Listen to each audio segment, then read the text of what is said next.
just the Torah, from the whole Bible, that you probably didn't learn in religious school, might not have even learned in day school. And and this time around, what I want to do is I want to do a closer study of a set of stories that are really quite troubling. Um, Today, we're going to set it up by looking at different ways that we can approach Bible study. Stu? Okay. There are a lot of different ways that you can study the Bible. When you look at, I'm gonna go ahead and mute everyone so that I don't have to talk over you,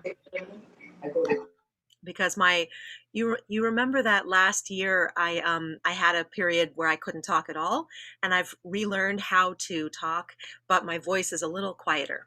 So okay, so I'm going to go ahead and share my screen first of all. Now, before I do that, okay, so this is not the picture you need. You need this. Okay. All right, so this is from, oh, and I want to share with you actually also, I'm going to put this in the chat. Hold on a second. I'm going to stop sharing just in case you want to pull this paper up yourself. If you have access to the chat window, I've just shared this article with you. So this is a scholarly article, which I've shared it with you. You can refer to it yourself. It's written by one of my teachers, Professor Barry Holtz, who has written quite extensively on sacred texts and on teaching sacred texts. He himself is a Torah scholar, is a Bible scholar, and he's also a teacher of teachers. Okay, so towards the end of this paper, of this article, is a table that summarizes the point of this paper. So basically, Barry Holtz's assertion is that there are 7 different ways that we look at biblical text. Okay, those include, and I'm going to go over those today because we're going to employ them in looking at the text that we're going to look at. So the first is the contextual orientation.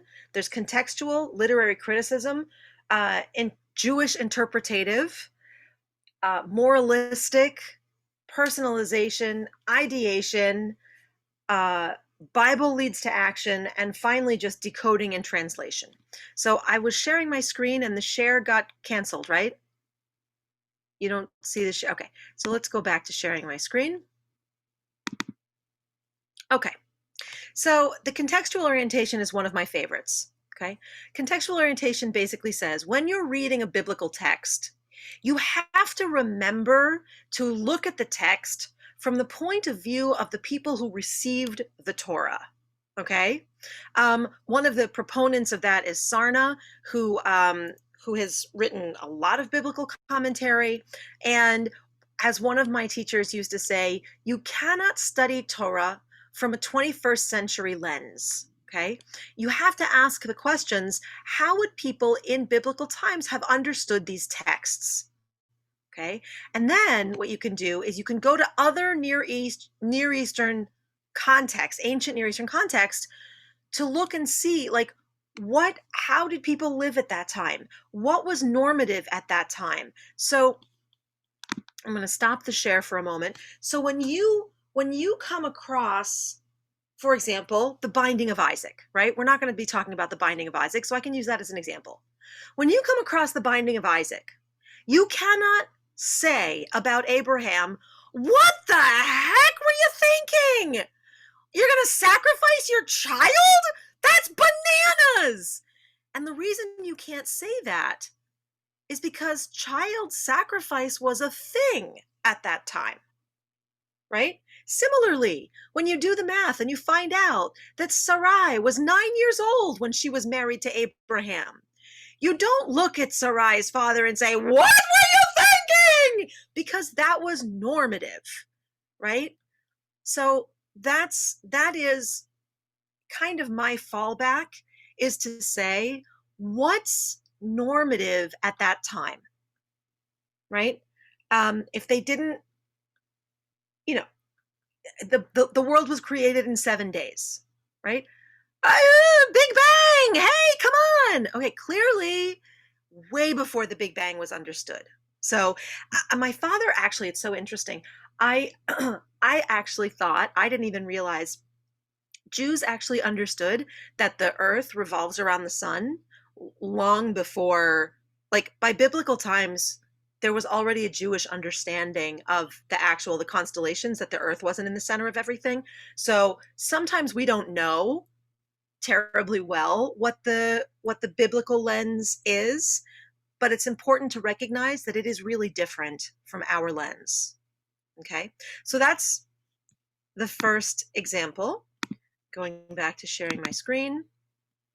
That's the contextual orientation. And I'll just call it looking at it biblical lens. Okay. The next orientation is literary criticism. Okay.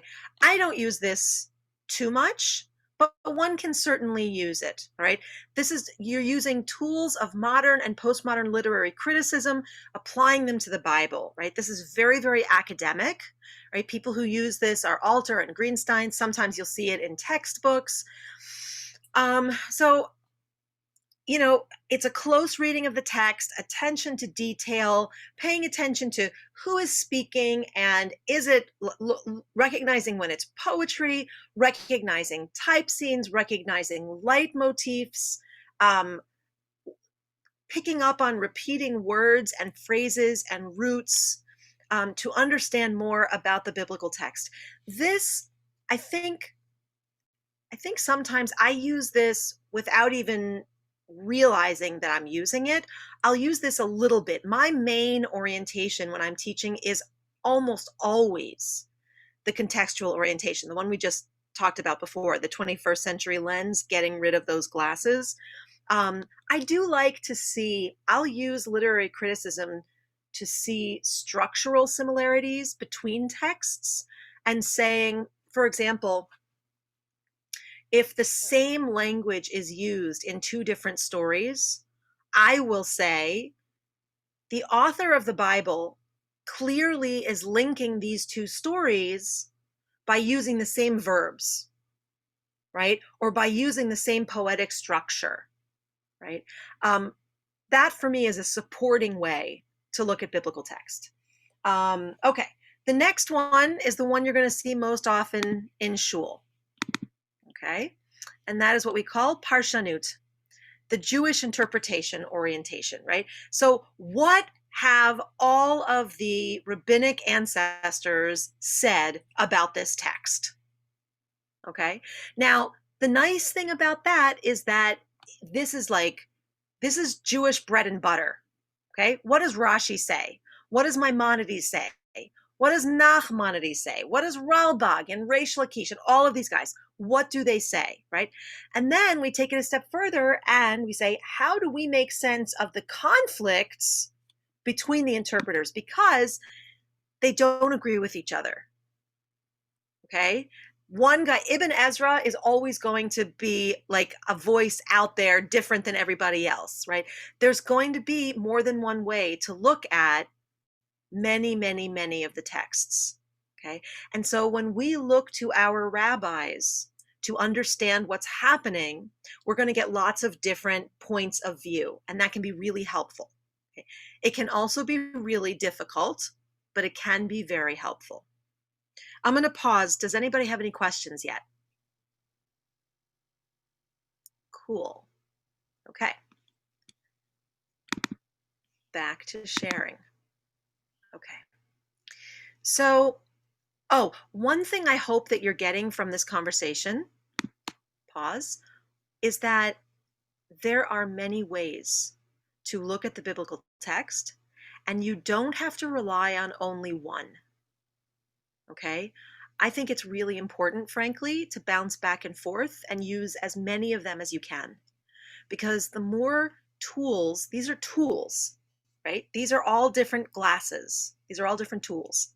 And the more tools you apply to the text, the deeper an understanding and the deeper your relationship becomes with the text. And ultimately, I am all about being in relationship with the Bible, with the text. By the way, not every relationship is a happy one, right? I have a relationship with poison ivy. It's a lousy relationship. But when poison ivy and I relate to each other, like it's explosive and horrible. But that's the flavor of my relationship with poison ivy. Okay. At any rate, I hope not to relate to poison ivy very often. But this is how it goes. Okay. So back to sharing my screen. By the way, if you want to interrupt me, go ahead and just unmute yourself and say, Hazzan, wait a second, and I'll pull it back. Okay, so that's Parshanut. Then we've got moralistic didactics. So we look at the Bible as a source of moral lessons. This is very, very common in Hebrew school, right? What is the lesson that the Bible teaches us? So, for example, when we read the story of how I hope I'm not making you dizzy by going back and forth. When we read the story of how angels came to visit Abraham after his circumcision, right? And we read that Abraham had his tent wide open and he was sitting at the entrance of his tent. And we read how when he saw the men coming, he ran to his wife Sarai and he said to Sarah, quick, make some food, right? And they served them and he set a table. And what does the Torah come to teach us here? Well, we teach little children and we ourselves learn two things. First of all, bikur cholim. You should visit people who are healing. You should visit the sick. We learn that from what the angels did.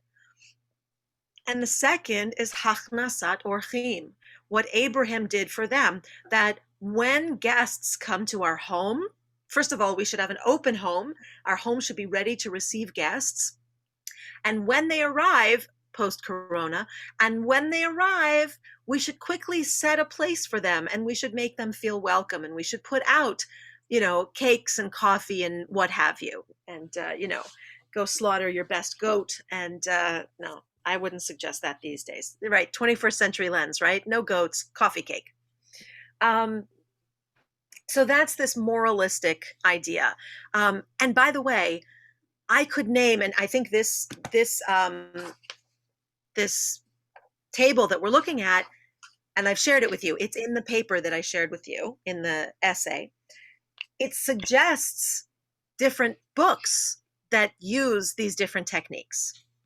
Okay, so now for the next one. The next one is personalization. So the Bible as a source of personal meaning in people's lives. Okay,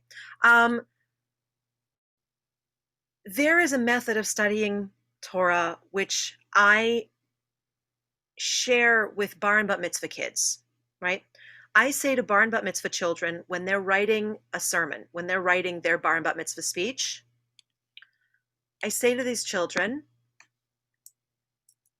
the process of understanding Torah, you have to figure out, what does it say? What does it mean? What does it mean to me? Okay. What does it say is just looking at the Hebrew and trying to understand all of the words. Okay. Which, by the way, is one of the ways of looking at Torah, just understanding what are the words. Because you know what? We don't speak Hebrew. Well, we don't speak biblical Hebrew. Even Hebrew speakers don't speak biblical Hebrew. So you have to understand what the text is saying. Then you have to understand what the text means. Okay. And that means, what does it mean to the people who read it first? To the people whose stories are being told. Okay. What does it mean in their time? But then the question that we ask bar and bat mitzvah kids, and this is the question that the rabbi and I ask ourselves when we write divrei Torah. When we give you a Devar Torah, and when you give a Devar Torah, because let me tell you something, every single one of you can, and at some point in your life should, give a Devar Torah. The question you need to ask is, what does this story mean to me? Okay, this is a question that I ask all the time. And I'm going to ask it of you also in our class. So this is a really critical one, personalization. Okay, When we are reading the texts that we are going to read over these next 4 sessions, these difficult texts about daughters in the Bible, how do they impact you? Every woman in this screen is someone's daughter. And every man in this screen has a mother who was a daughter. And some of you also have daughters. Okay? So you can relate, every single one of you, every single one of us can relate to the difficulties that we're going to look at. Okay? So that's the personalization method. Remember, you can interrupt me at any time. Then we've got ideational. The Bible is a repository of core ideas and values. This is where we're going to have problems. Okay? How do we help students become intellectual readers and interpreters? What are the complex ideas embedded in the Bible? So this is where we're going to experience conflict, is we look at the Torah and the Bible and we say, this is an ideological text. This text is supposed to say something to us. This text is supposed to teach us things. What happens when what it teaches us looks crazy banana pants to us? Okay? What happens when it's worse than crazy banana pants? What happens when the message seems to be offensive? Okay? And that is where we're going to have to use other techniques in order to make peace with the text. And by the way, Steve, I see your hand. We don't always have to make peace with the text. Okay? We may not always make peace with the text. Steve, can you unmute yourself? Yeah, there you go. Trying to do it. The thing that I find is interesting is when we see something offensive, we're going to have problems because we're looking at it as our own current views and not the views of what was done then, which may not have been offensive. So exactly. And that's why I'm telling you now today in our first session, remember that one of our tools is to put on our biblical glasses. Okay? So remember, when you come across a verse or a section of the Bible, not just the Torah, but the whole Bible, that strikes you as just offensive, horrible, try to see it through the lens of the people who would have been witnessing it happening then. It may still be offensive, right? If putting on a biblical lens doesn't fix it for you, then there's something else that we need, there's some other tool that we need to use. But we may just decide it's offensive and it comes to teach us something in its offensiveness, okay? For example, the story of Samson, okay? Samson, if you know the story, you know Samson and Delilah, right? Samson had a big long life before Delilah, okay? And before the Philistines brought him down. But Samson makes mistake after mistake after mistake. And the Bible paints him as a flawed character. The Bible is not trying to tell us that Samson's mistakes are okay. Okay, so sometimes the stories, the sections that we feel are offensive, they're actually offensive. That the character is actually flawed. Yes, Steve? But not living at those times, how do we know how to look at it through the biblical lens? Okay, so that's a great question. So the interpreters that are close to post-biblical give us midrash and give us interpretations that tell us this guy was a bad guy. This guy was an idiot. This guy was doing bad. So we don't, that's a very good point. When we lean on Rashi in particular, Rashi is a really, really good one to lean on, Rashi, Maimonides, because they were so steeped in the interpreters who came before them, right? And so we are able actually to have a very good idea of how the biblical time saw itself. Okay. On our own, we may not be able to come up with the answer to that question all the time. But if we use Rashi and the other, they're called meforshim, mefaresh. Mefaresh is to like interpret the Bible. So the meforshim. So here's your first vocabulary word with me today, right? The meforshim are the early commentators. They're the commentators on the Bible. Commentators today, they are not meforshim. I am not one of the meforshim. Rabbi is not. We could write big fat books. We're still not meforshim. The time of the meforshim is past. They're early. Okay, so thank you for that. Okay. Okay. Next concept, right, is that we are studying the Torah, the Bible, in order to know how to behave. Okay, there are a lot of textbooks that help us with this. Sefer HaChinuch is, a grown-ups book that's going to tell us how to behave based on what's happening in the Torah and in the Bible. There are curricula written for kids that do the same thing. Okay, and these are the first question that you're going to ask is, what mitzvot are we learning about in this section, and how am I supposed to apply it to my life, right? How does the Bible guide my ethical behavior? Okay, so study leads to action. Okay, and finally, we have the very most basic of techniques of understanding the Bible is simply decoding and translating it, right? As I said before, the Bible is written in biblical Hebrew. Nobody speaks biblical Hebrew. We need to understand it, okay? Early textbooks are going to be just the Hebrew and its translation. How do we read it out loud? How do we get it into a language when that we can actually discuss what's going on? Okay. Now, the truth of the matter is that, so this is the very most basic level of study of Torah. And I'm telling you now that if you have, hold on one second.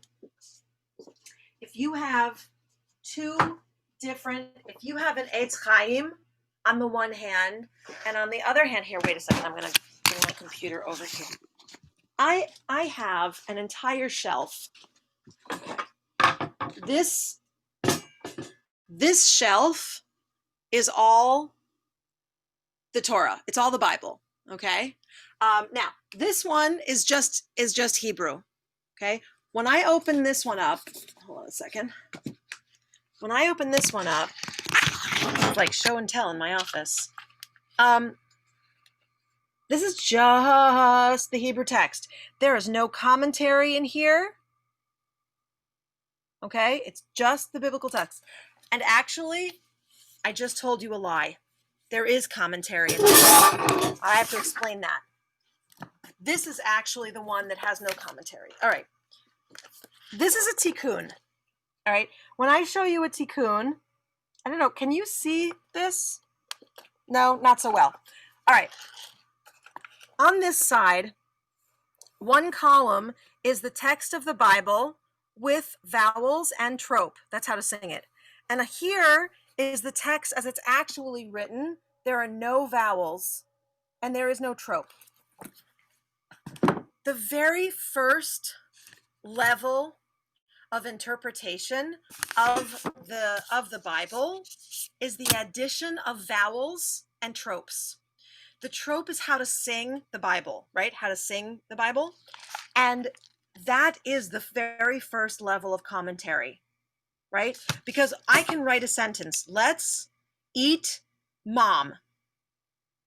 And with no comma, I'm a cannibal.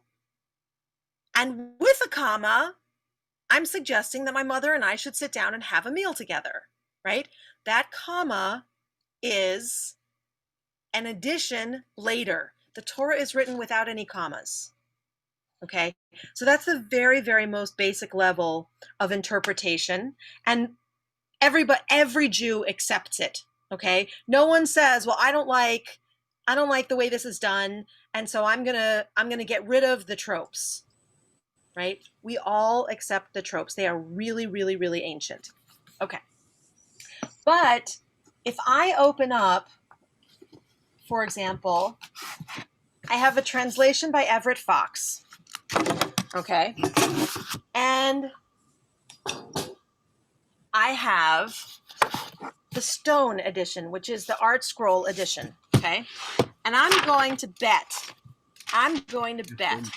that when I open up to the very first verse of the Torah, if I can find it, all right, I'm going to see something different. Now, the Hebrew is going to be the same. Bereshit bara Elohim et hashamayim ve'et haaretz. Okay?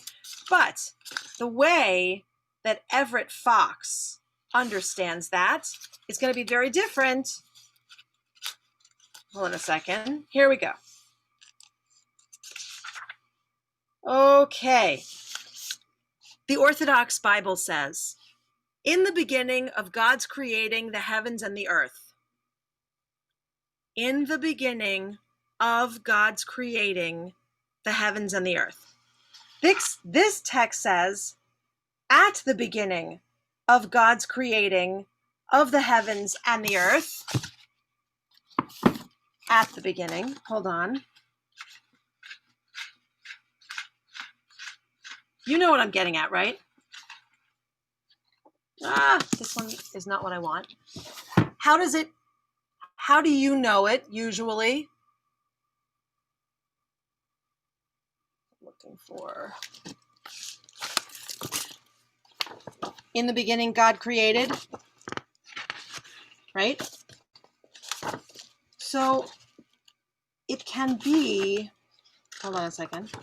This one says, when God began to create heaven and earth. Every one of these books, every one of these versions of the Torah is slightly different. That is the first and most basic level of interpretation. Okay. So what have I shared in this first half hour? To summarize, there are many different ways to look at the biblical text. And when we come up against a difficult text, we can use all of them. Okay? We can use any and all of them. Yes, Carol. Unmute. Unmute. Hold on, Carol, we can't hear you.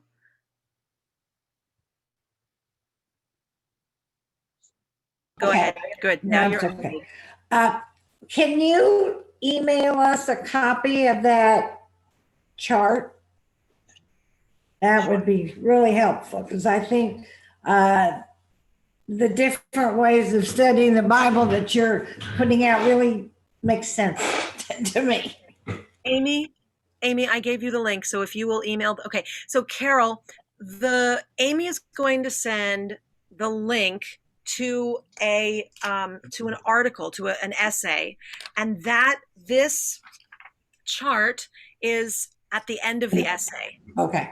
So if you open the essay, and you can read the essay, it's a little dense, it's a little thick, it's an academic, really academic essay, or you can just go to the end, go to the chart. That totally works. Great, thank you. Absolutely. So now these. Sorry, did somebody else want to say something? Yeah, Tahl. Yeah. I am aware that you get 3 Bibles and you'll get 3 different interpretations, which frustrated me to no end. And I purchased this. Yes. Which has a literal translation of each word, which sometimes, I understand it doesn't make that much sense, but I'd like to know what the actual word was rather than an author's interpretation of it. So hold on.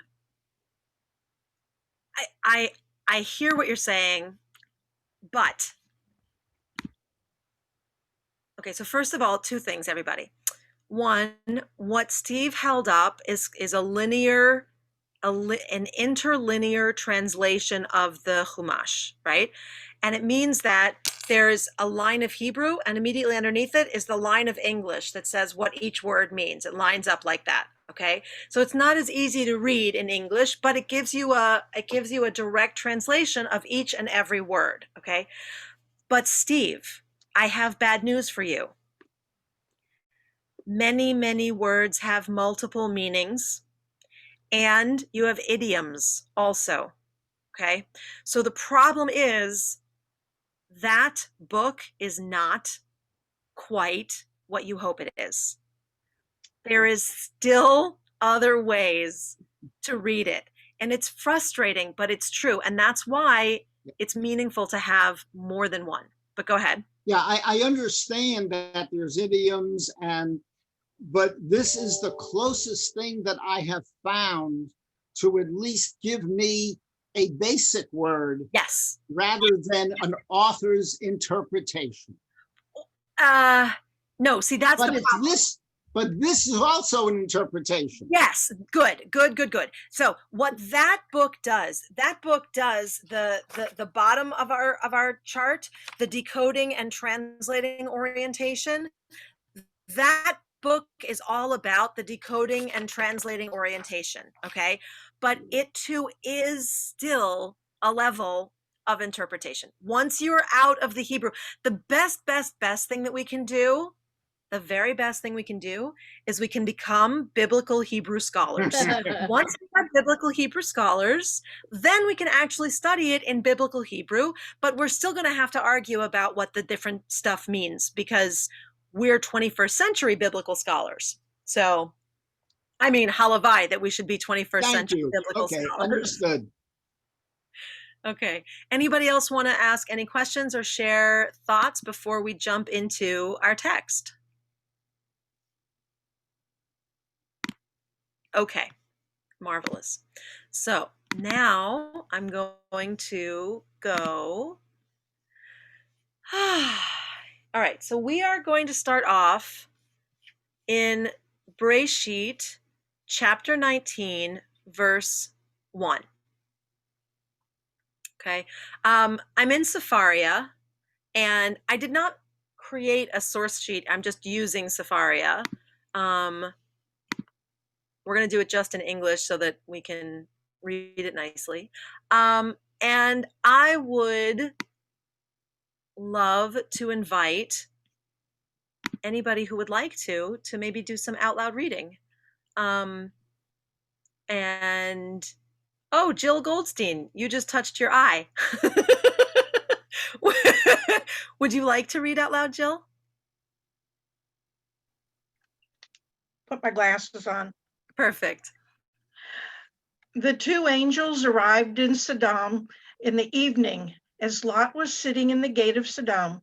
When Lot saw them, he rose to greet them, and bowing low with his face to the ground, he said, "Please, my lords, turn aside to your servant's house to spend the night and bathe your feet. Then you may be on your way early." But they said, "No, we will spend the night in the square."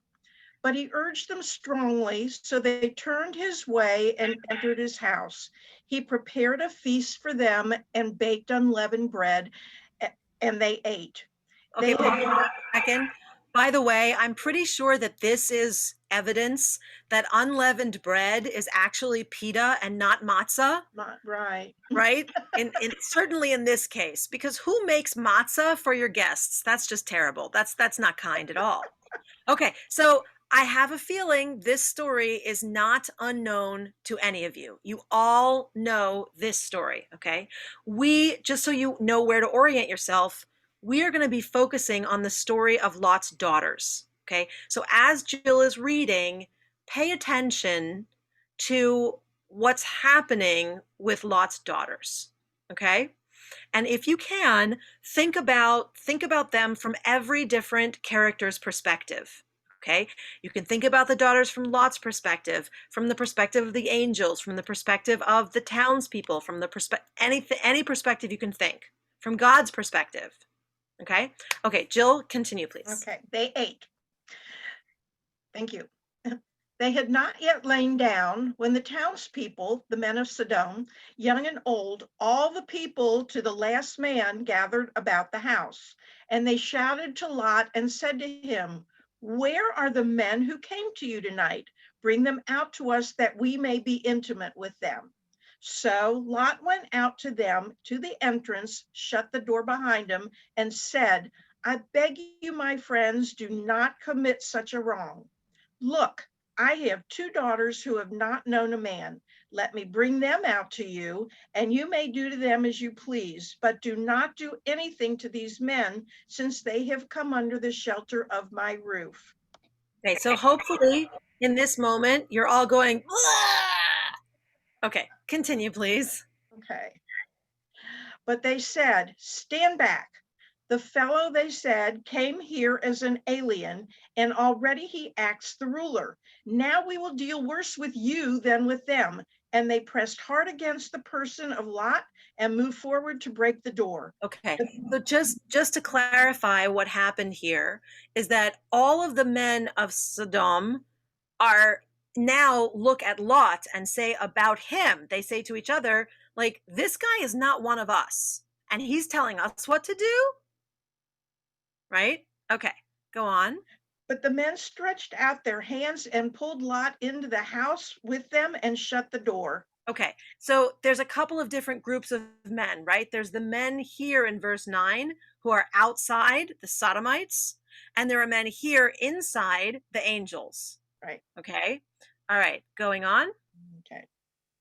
And the people who were at the entrance of the house, young and old, they struck with blinding light so that they were helpless to find the entrance. Okay, Then pause for a second. All right. Any questions so far about the text? Questions, thoughts, what's happening with Lot's daughters? well, they're obviously waiting to see if they're going to be pushed out into the crowd to be raped. Okay. So if we put on biblical lenses, is what can we say about Lot's behavior? Do you think that in the biblical lens, what Lot is suggesting is acceptable? You know what? No matter what we say now, we're still going to put our 21st century interpretation into it. Yes, that's true. But I want you to think about what you know, even about, well, let's put ourselves in Lot's situation, right? These men want to do harm to his guests. He is offering to put his daughters in their place so that the men of the town will do harm to his daughters. Even Lot understands that what these men want to do is not okay. And I think that you can say that. You can say, even, I'm not saying, oh my God, that's disgusting. That's how could you treat your daughters that way? I'm saying Lot knows that what they want to do to the guests is bad. And so he's offering his daughters in place of the guests. Myrna? Why does he value the guests above his daughters? That was my question. Great. That is the question, that is exactly the question that you should be asking. But let's make it a statement instead of a question. Let us say, what we understand here is that Lot values the safety of his guests more than he values the safety of his daughters. Okay? We don't have to ask why yet. We can ask why now, but first we have to say that this text says to us that the safety of his guests is more important to Lot than the safety of his daughters. And you have something to say. So, Anne, wait, Anne, you have to unmute yourself. Sorry, I thought I Oh. had. If you go back to the time, I think he's making a play, Uh-huh, because he knows the danger uh-huh. and he has to do something to prevent it. And I'm not saying this is the right decision. I'm saying he's slowing it down. So we could say perhaps Lot is just trying to get back into the house, right? And so he's bargaining and he's not actually going to give his daughters up. Correct. Okay, that's a possibility. That's a possibility. Susan and then Myrna, So, just to be the devil's advocate here, please. is it more about the guests than it is about the gender?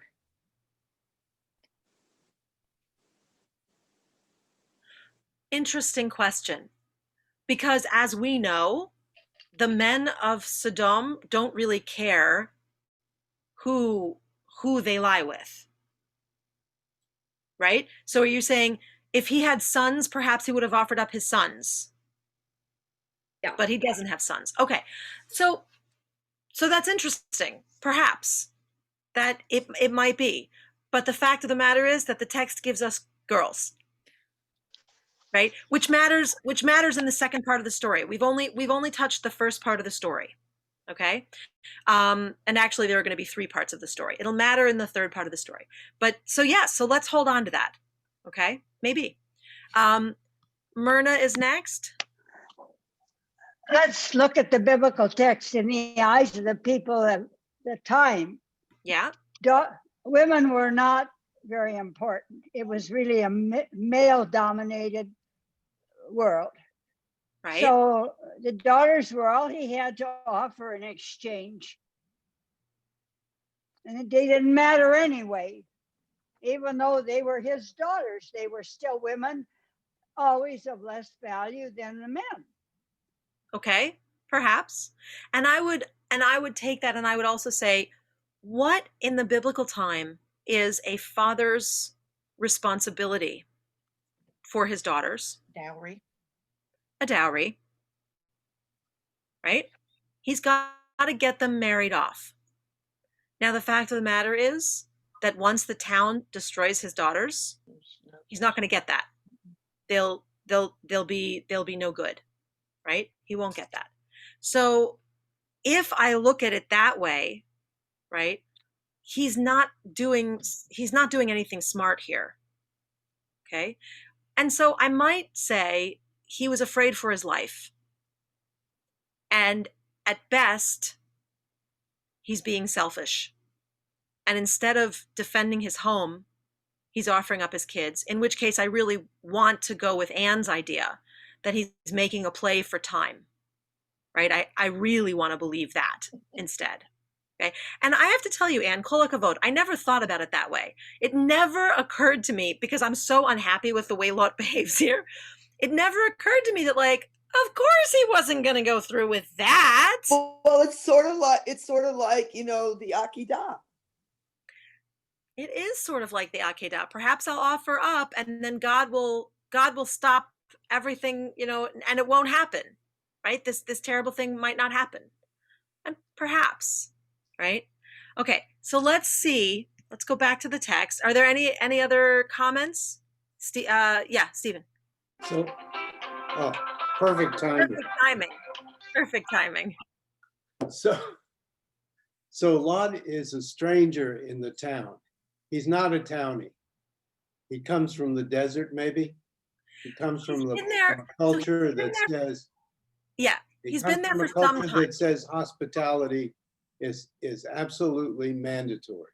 Good. What did he say? So, in a town culture where sodomites are normative, totally different. Thank you, Stephen, for bringing that out, for highlighting that. Lot comes from a culture where, just as I said before, where hospitality is critical, okay? And the reason that hospitality is critical is that when you live in the wilderness and you have a guest, they're hungry and thirsty and tired and dirty.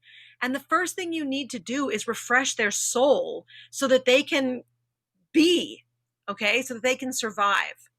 And so hospitality is one of the most important traits. And in the town, that is 100% not the case, right? Because I'm coming from my building, which is right next to your building, and on the way there's a 7-Eleven, and I can get a Slurpee, Kilu, as if, something like that. And so the most important thing may be for Lot to take care of the stranger in his midst, even more in his mind than taking care of these daughters who, frankly, as who was at the point of this out, Myrna, that they're not even really like important to him. They're daughters, right? He's already got sons who are married. These are like some more daughters. Yeah. Okay, good point. Myrna, did you want to say something else? No. Okay. All right. So back to the story. Okay. So now what happens? I'm going to summarize a little bit, right? So the angels pull them back into the house. They save everything. They blind the guys who are outside. They say to Lot, "Come on, we got to get out of here. Bring your family and let's go." And Lot goes to his family, his sons and his married daughters, and says, "Come on, let's go." And they say to him, "What are you, crazy? We're staying here. Nothing's going to happen."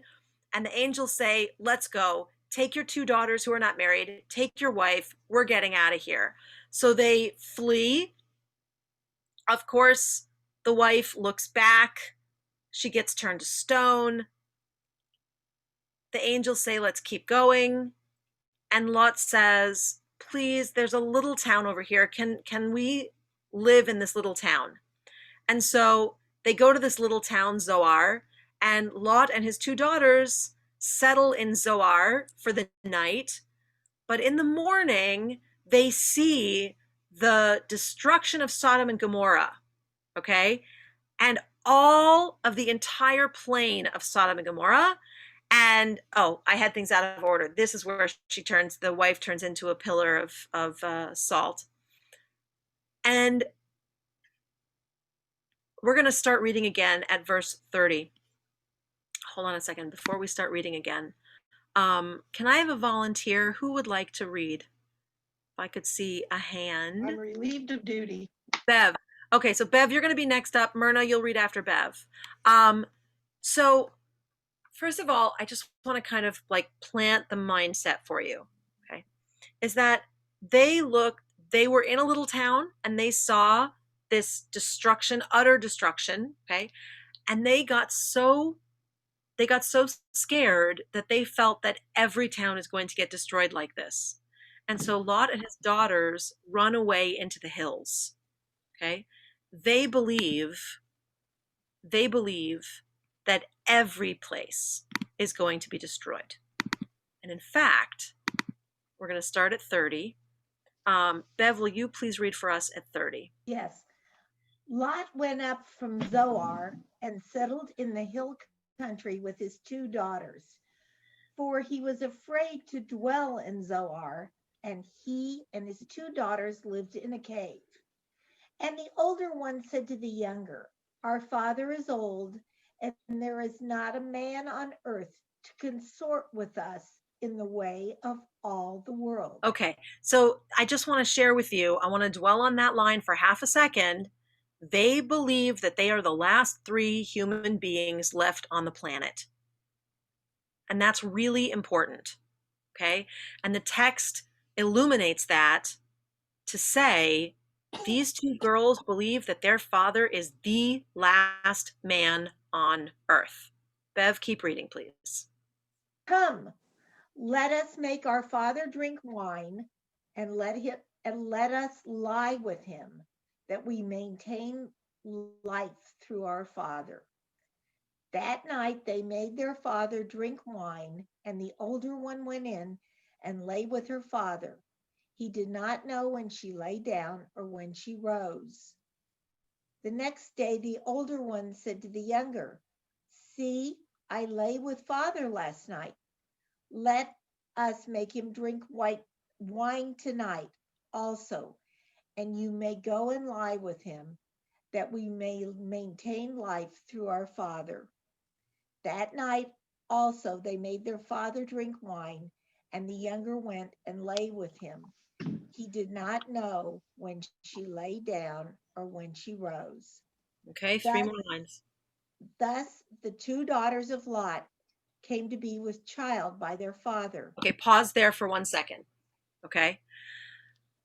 Okay, so I love Carol's face. Carol has this look on her face of like, that is gross. Okay. 21st century lens, that is gross. Biblical lens, is that okay in the Bible? Yes. No. No. No, Bible does not. The Torah is very clear about what relationships are allowed to happen, what intimate relationships are allowed to happen. You are not allowed to sleep with your daughter. Okay? That is a no-no. But here's the interesting thing. In the Bible, in the Torah, where it lays out what you're allowed to do and what you're not allowed to do, the rules are given from the point of view of the man. The man is not allowed to sleep with his mother. He's not allowed to sleep with his sister. He's not allowed to sleep with his daughter. He's not allowed to sleep with his son's wife or with his father's wife. But he didn't know. Is this, thank you, Myrna, is this that? No. Who is the active party here? The daughters. Daughters. Exactly. So we are grossed out. We are offended. And we have every reason to believe that the Bible should be offended, right? It would be reasonable for the Torah to be offended. Okay, now, here's the next question. If you didn't read ahead, okay, and maybe you did because the lines were there on the page, but if the Torah was offended, what should happen to the daughters? well, they would be struck down. Okay. When the Bible is offended at someone's behavior, we have examples of those people getting struck down in some way, right? Korach, the earth opens up and swallows him. Nadav and Avihu, the sons of Aaron, get zapped or something like that, right? The entire Israelite population is set upon by snakes at one point for their behavior, right? Or, other plagues. God is good at smiting.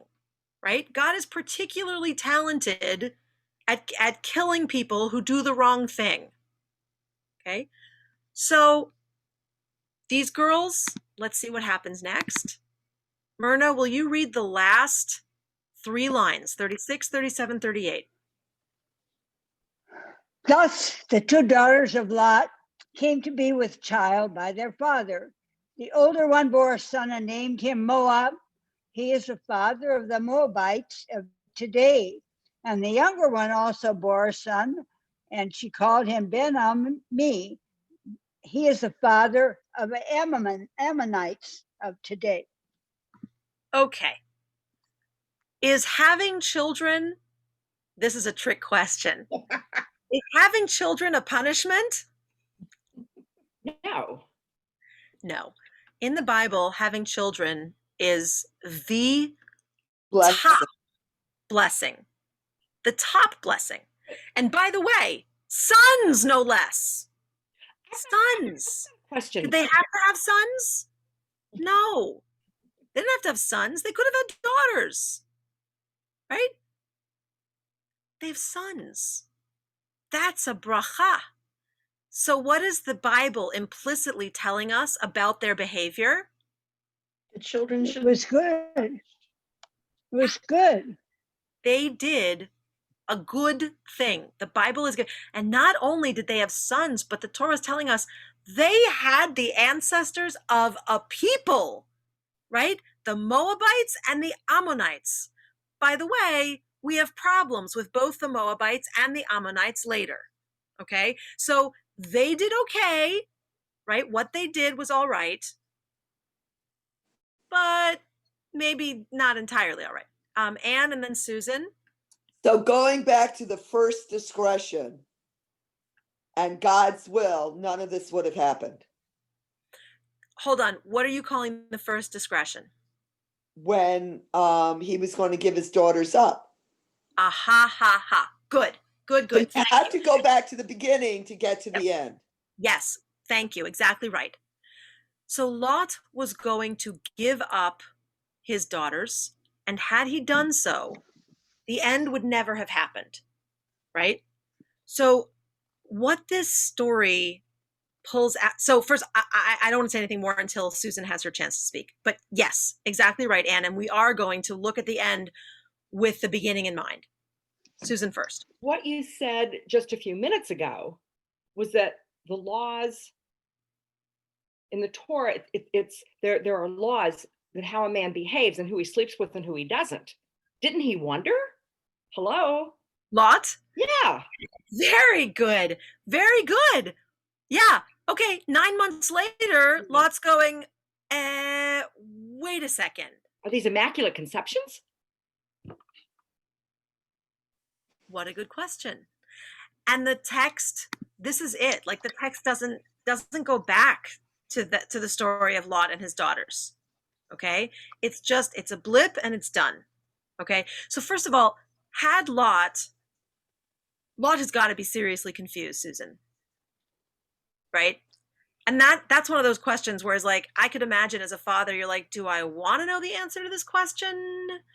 I'm not sure I want to know the answer to this question, because Lot would not have been happy. Right?